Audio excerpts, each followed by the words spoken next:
حضرت اون محمد کی شہادت ہی ہوئی تھی کہ ایسے میں سیدنا امام قاسم آئے، قاسم ابن حسن آئے اور آ کر کے کہا چچا جان ہم بھی جائیں گے میدان میں، اگر آپ اجازت دیں ہم بھی جائیں گے میدان میں۔ امام نے کہا نہیں، میرے حسن کی یادگار حسن تو نہیں جائے گا، بھیا کی یاد آتی ہے تو تجھے دیکھتے بیٹا، تو کیسے جائے گا؟ میرے بھائی کی نشانی ہے، میرے بھائی کی یادگار ہے، تو نہیں جائے گا۔ جیسے امام قاسم نے سنا پھپھی کے پاس گئے اور جا کر کے پھپھی سے لپٹنے لگے، پھپھی اماں آج آپ کا قاسم یتیم ہو گیا، آج آپ کا قاسم یتیم ہو گیا، آج میں یتیم ہو گیا ہوں۔ امام حسن کی شہادت کو تقریباً 10-11 سال ہو گئے تھے، امام حسن کی شہادت کو 10-11 سال ہوئے تھے، اور آج قاسم کہتے پھپھی اماں آج آپ کا قاسم یتیم ہو گیا۔ جب یہ جملہ کہا تو پھپھی نے سینے سے لگا کے چمٹایا، میرے لال ایسی بات کہہ کے جگر چھلنی نہ کرو، ہوا کیا ہے؟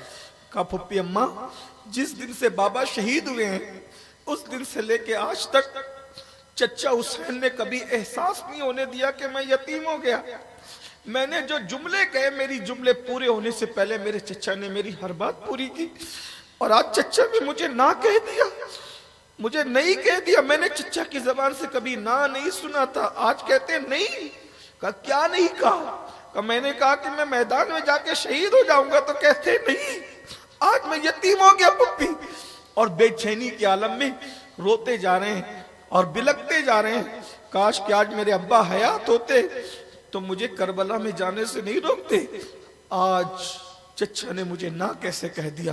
یہ کہتے کہتے روتے روتے بازو پہ ہاتھ پڑا تو منظر 10-11 سال پرانا نظروں میں گھوم گیا، اس لیے کہ جب امام حسن کی شہادت ہو رہی تھی تو شہادت کے وقت امام حسن کو الٹیاں ہو رہی تھی شہادت کے وقت، اور الٹیوں میں آتے کٹ کٹ کے گر رہی تھی۔ امام حسن کو جو ہے وہ ہیرا پیس کر کے آپ کے مشکیزے میں ڈال دیا گیا، اور آپ نے جب وہ ہیرے والا ملا ہوا پانی پیا تو ہیرے کی کنی نے آپ کی آنتیں کاٹ دی۔ 40 دن تک کے امام حسن الٹی کرتے رہے، آنتوں کی کٹی ہوئی آنتوں کی الٹیاں کرتے رہے، اور اسی طرح پاخانے کے مقام سے بھی آنتیں کٹ کٹ کے گرا کرتی تھی۔ ایسی دردناک شہادت ہے امام حسن۔ اس تکلیف میں بھی امام حسن نے کہا کاغذ لاؤ اور قلم لاؤ، اور کاغذ قلم منگا کے کچھ لکھا اور لکھ کر کے کہا میرے بیٹے میرے دل کے چین قاسم، جس دن تمہارے لیے مصیبت کا دن ہو، میرا یہ تعویذ جو تم بازو پہ باندھ رہے ہو نا اس کو کھول کے پڑھنا، میں اس دن کے لیے دے رہا ہوں۔ باپ کی شہادت کے بعد ہر دن عید تھا، ہر رات شب قدر کی رشک تھی، رشک شب قدر تھی ہر رات، اور رشک عید تھا۔ چچا نے اتنا پیار دیا، پھپھی نے اتنا پیار دیا، سب نے اتنا پیار دیا، کبھی قاسم کو اور اولاد حسن کو دکھ نہیں ہوا۔ لیکن آج امام حسین نے جب کہا کہ تم نہیں جاؤ گے، تم میرے بھائی کی یادگار ہو، تم شہادت نہیں پاؤ گے تمہیں، تو آج امام قاسم کہتے تھے آج سے بڑھ کے دکھ اور غم کا دن کون سا ہو سکتا ہے؟ تو آج وہ تعویذ نکالا اور کھولا تو اس میں لکھا تھا میرے بیٹے میرے دل کے چین، میرے نور نظر، میری آنکھوں کی ٹھنڈک، میں جانتا ہوں آج تم کربلا میں ہو اور تم پر مصیبتوں کا پہاڑ ٹوٹا ہے، میں تمہیں حکم دیتا ہوں کہ میرے بھائی حسین پر اپنی جان کو قربان کر دو اللہ کے دین کے نام پہ۔ وہ تحریر لے کر اب پھپھی کو ساتھ لے کر آئے، چچا میرے ابا یہ شہادت کی سند دے گئے، اب بھی آپ مجھے روکیں گے؟ امام حسین نے وہ تحریر پڑھی، سر پہ رکھا، دعا کی اللہ نسل حسن کو قیامت تک آباد رکھنا، میرے بھائی کی نسل میں ایسے لوگ پیدا کرنا جس سے حسن کا نام قیامت تک زندہ رہے۔ اسی لیے ہمارے بزرگ و صوفیہ نے کہا کہ حضور غوث اعظم شیخ عبد القادر جیلانی جیسے لوگ، حضرت امام مہدی جیسے لوگ اولاد حسن میں پیدا کیے جائیں گے، اور پیدا کیے گئے۔ امام قاسم کے سر پہ اپنے ہاتھ سے امامہ باندھا۔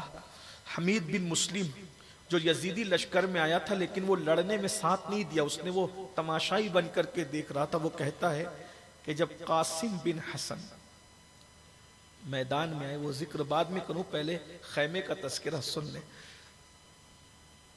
اپنے ہاتھ سے امامہ باندھا امام حسین نے اور کہا کہ جاؤ تمہاری اماں سے مل لو۔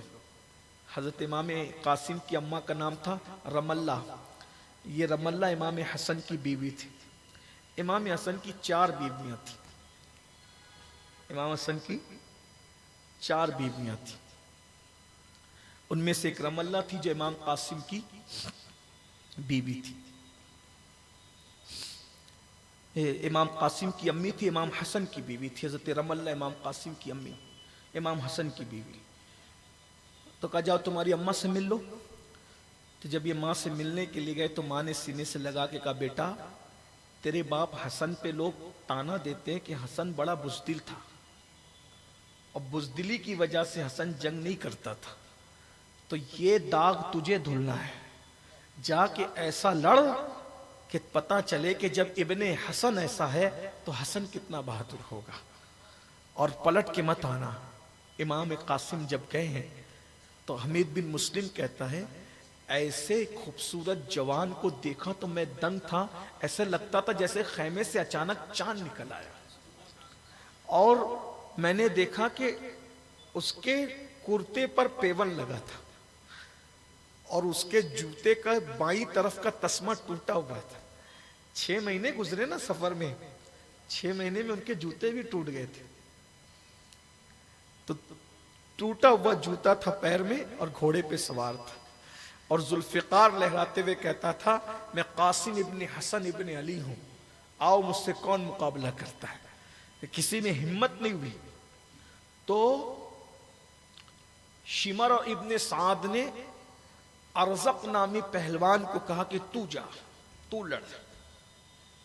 تو ارزق نے کہا اس بچے سے لڑنا میری توہین ہے، یہ بچے سے میں نہیں لڑتا، یہ تو میری توہین ہے، کیونکہ میں تو بڑے بڑے پہلوانوں میں میرا شمار ہوتا ہے، شام اور یمن کے بڑے بڑے پہلوان مجھ سے لڑنے کی ہمت نہیں کرتے، میں اس بچے سے لڑوں گا۔ تو شمر نے کہا یہ بچہ دکھنے میں ہے لیکن یہ علی کا پوتا ہے، اس سے لڑنا آسان نہیں ہے۔ اس نے کہا ابھی دیکھ میں اپنے بیٹے کو بھیجتا ہوں۔ اپنے ایک بیٹے کو بھیجا، امام قاسم نے ایک ہاتھ میں اس کے 2 ٹکڑے کیے، ایک بار میں 2 ٹکڑے کیے۔ یہ کوئی فلسفہ نہیں، یہ کوئی قصہ گڑا ہوا نہیں، سوانح کربلا سعد الافاضل کی اٹھا کے دیکھیں، ابن جریر کی اٹھا کے دیکھیں، تاریخ تبری، ابن خلدون کو اٹھا کے دیکھیں، ابن کثیر کو اٹھا کے دیکھیں، ان کی بہادری دیکھیں۔ 19 سال کا جوان ہے، ایک بار میں 2 ٹکڑے کیا۔